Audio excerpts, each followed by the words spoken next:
넷째 날입니다. 통제하려는 육신. 기도로 시작하기. 주님 앞에서 고요히 침묵하며 오늘 성경 공부를 시작합니다. 마음의 고요와 평안이 찾아올 때까지 가만히 기다리겠습니다. 제 영혼에 깃드는 평화로운 안식을 기대하며 주님의 강한 임재 안에 머물겠습니다. 우리는 사랑받기 위해 창조된 존재다. 하나님은 우리를 구속하시고 놀라운 사랑을 회복해 주시며 사랑을 흘려보내실 대상으로 우리를 창조하셨다. 하지만 우리 육신이 하나님의 사랑이 흐르는 것을 막을 때 발생하는 통제에 관한 문제들이 있다. 통제하는 육신은 하나님이 진정한 사랑의 유일한 원천이시라는 사실을 무시한다. 자신이 모든 것을 조정하기 위해 손을 뻗치고 만족을 주는 존재가 되기 위해 애쓴다. 왜 우리는 하나님의 사랑을 거부하고 자신이 모든 것을 통제하려고 하는가? 사례는 자기 인생을 통제하려 하는 육신적 모습을 보였고 그 모습은 특별히 남편과의 관계에서 두드러지게 나타났다. 하나님이 불임 문제를 해결해 주지 않으실 거라고 판단한 사례는 자신이 직접 그 문제를 해결하러 나섰다. 하나님은 아브람과 사례에게 아들을 주겠다고 여러 번 약속하셨다. 다만 그 시기를 약간 지체하셨을 뿐이었다. 하지만 사례는 즉각적인 행동을 원했다. 성령을 따라 행하지 않고 육신을 따라 걸었던 사례의 선택은 인류 역사에 엄청난 결과를 가져왔다. 지금까지 중동에서 벌어지는 전쟁은 하나님의 뜻에 순종하지 않고 자기 뜻대로 통제하기로 선택했던 한 여인의 결정에서 시작된 것이다. 사례의 이름이 아이로 끝나는 점이 흥미롭다. 하나님이 그녀의 인생에 개입하시자 그녀의 이름에 쓰인 마지막 철자 아이는 하나님의 이름인 야훼의 마지막 철자 H로 끝나는 사라로 바뀌었다. 이는 하나님의 언약 안에서 얻은 새로운 정체성을 보여준다. 마리아와 마르다. 마르다는 통제하는 육신의 대표적인 모습을 보였다. 마르다는 예수님을 위해 식사를 준비하고 싶어 했을 뿐 아니라 자신의 동생도 조정하고 통제하고 싶어 했다. 예수님은 마르다에게 우선순위를 올바르게 정하라고 부드럽게 나무라셨다. 자녀를 통제하는 것과 성령 안에서 훈육하는 것. 많은 어머니가 통제하는 육신과 싸우는 영역은 바로 자녀들의 훈육 부분이다. 우리는 어머니로서 성령의 인도하심을 구하기보다 내 뜻대로 아이들을 조종하려는 유혹을 받는다. 소리를 지르거나 고함을 쳐서 우리가 원하는 대로 움직이게 한다. 때로는 협박과 같은 방법을 사용하기도 한다. 가령 내가 시키는 대로 하지 않으면 뭐뭐 하게 될 거야 라는 식으로 말이다. 아이들을 비난하거나 인신공격을 가하는 이들도 있다. 내가 시킨 대로 하는 꼴을 못 봤어. 넌 구제불능이야. 죄책감으로 아이들을 통제하려는 어머니들도 있다. 네가 그런 짓을 하면 나는 너무 슬퍼. 마음이 아파. 혹은 명절에 너희들이 안 오면 엄마 아빠가 너무 쓸쓸하고 외롭지 않니? 몸짓 언어를 악용해 아이들을 통제하는 경우도 있다. 아이들을 냉정하게 거부하거나 화를 내며 문을 쾅 닫거나 식탁을 격하게 내리치며 야단을 치는 경우가 여기에 해당된다. 심지어 침묵으로 맞서기도 한다. 특히 남편과 10대 아이들에게 주로 이런 방법을 사용한다. 그들에 대한 통제력을 계속 유지하기 위해 대화를 중단하기로 결심하는 것이다. 또 가족을 조종하기 위해 늘 아프다고 몸을 웅크리고 있기까지 한다.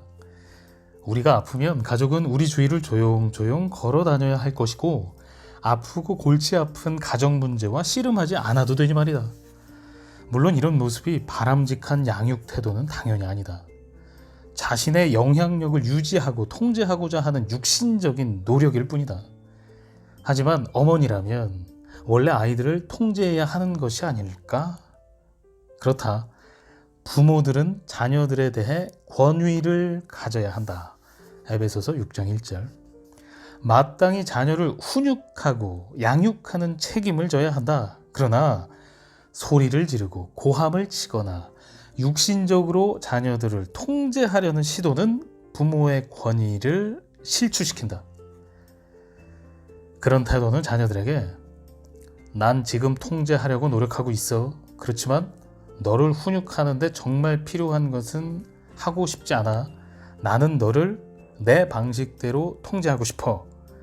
그렇게 하는 것이 내 필요를 채워주기 때문이야. 라는 메시지를 던진다. 하지만 우리에게는 더 좋은 방법이 있다. 우리는 자녀들에 대한 행동 기준을 세워야 한다. 우리의 필요를 채우기 위해서가 아니라 아이들에게 가장 좋은 것을 주기 위해서다. 아이들은 단호하면서도 평온한 태도로 세워진 기준을 원한다. 현중아, 엄마 눈을 봐. 침대에서 뛰면 안 돼. 세중아, 엄마가 하는 말 잘 들어. 엄마가 부르면 한 번에 와야 해. 호중아, 너의 귀가 시간은 10시 30분이야. 10시 40분이 아니야. 거실에 있는 시계로 10시 30분까지는 집에 들어와 있어야 해. 우리 모두 이 문제에 대해서는 확실히 이야기한 거다. 그렇게 하고 난 다음 아이들이 순종하지 않을지라도 고함은 치지 말라. 그들을 복종시키기 위해 교묘한 조작이나 죄의식을 사용하지 말라. 행동을 취하라. 자녀가 당신의 권위에 반항하기 위해 고의적으로 순종하지 않는다면 지금이 그들을 적극적으로 훈육해야 할 때다. 3세에서 13세 사이의 나이라면 매를 들어도 된다. 소리치는 것은 전혀 필요하지 않다. 엄마들이 소리치는 이유는 대개 적절한 행동을 취하려고 하지 않기 때문이다.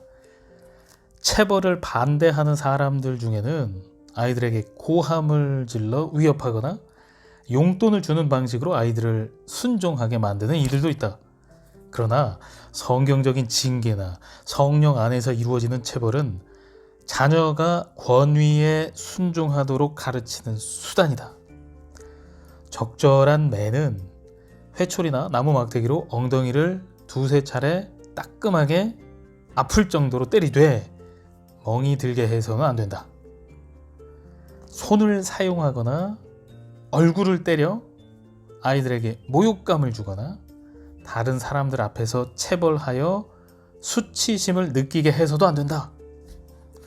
체벌은 명백한 불순종에 한해서만 사용해야 한다. 매를 들어야 하는 상황은 거의 없다. 철없이 무책임한 행동을 할 경우에는 다른 징계 수단을 사용한다. 가령 아이들의 특권을 제한하는 훈육 방법을 사용해야 한다. 취학 전 아동들은 집중적인 훈련이 필요한 시기다. 이 아이들을 어른처럼 여겨서는 안 된다. 기대하는 행동을 가르치려면 참을성을 갖고 지속적인 훈련을 해야 한다. 몇 개월이 걸릴 수도 있다. 자녀에게 맞게 훈육하라. 불필요하게 매를 많이 들거나 아니면 매가 필요할 때 아낄 수도 있다. 이 때문에 하나님의 인도하심을 구하며 지속적으로 기도하고 남편과 조언자들에게 신앙적인 조언을 들어야 할 필요가 있다. 부모의 권위에 반항하는 10대 자녀가 있다면 책임 있는 행동을 할 때까지 여러 특권을 박탈하라. 대부분의 10대들은 친구들과 외출을 하며 부모가 사준 아이팟이나 mp3로 음악을 듣고 부모가 요금을 지불하는 스마트폰으로 문자를 주고받으며 부모가 사준 컴퓨터로 페이스북을 한다. 가정의 규칙을 지키면서 가족과 함께 살며 누릴 수 있는 특권들을 차분한 태도로 박탈하라. 자녀의 감정이 폭발한다 해도 육신적인 방법으로 대응하지 말라. 육적인 방식을 취하지 않고도 10대 자녀들에게 권위를 세울 수 있다. 그러나 그렇게 하려면 많은 기도가 필요하다.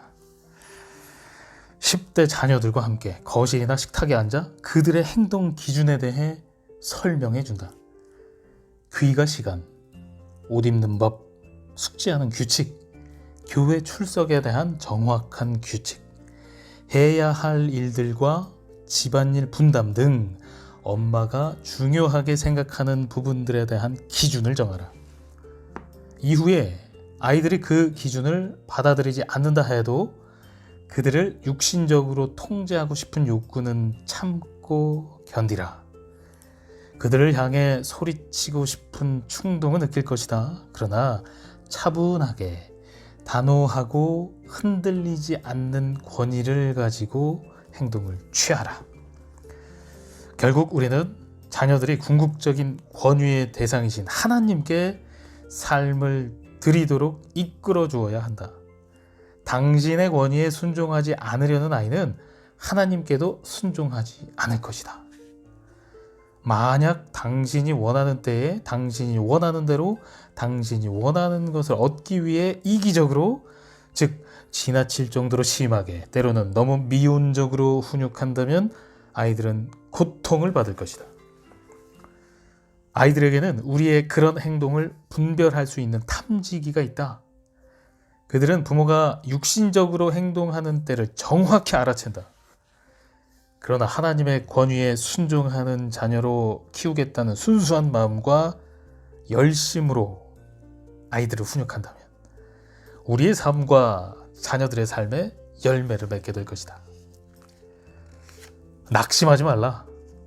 육신을 따르지 않고 성령 안에서 살아가는 것은 하나의 과정이다.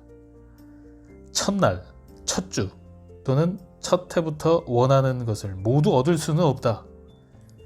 하지만 자녀 양육의 여정을 통해 육적인 생활 방식에서 점점 더 자유로워지고 예수님과 자유롭게 동행하는 자신을 발견하며 어느 날 문득 놀라게 될 것이다. 기도로 마치기. 주 예수님, 제가 경건하고 지혜로운 어머니가 될 수 있도록 인도해 주세요. 이제 저를 모든 진리 가운데로 인도해 주시되 특별히 자녀를 훈육하는 방법에 지혜를 부어주세요. 감사합니다. 예수님의 이름으로 기도합니다. 아멘.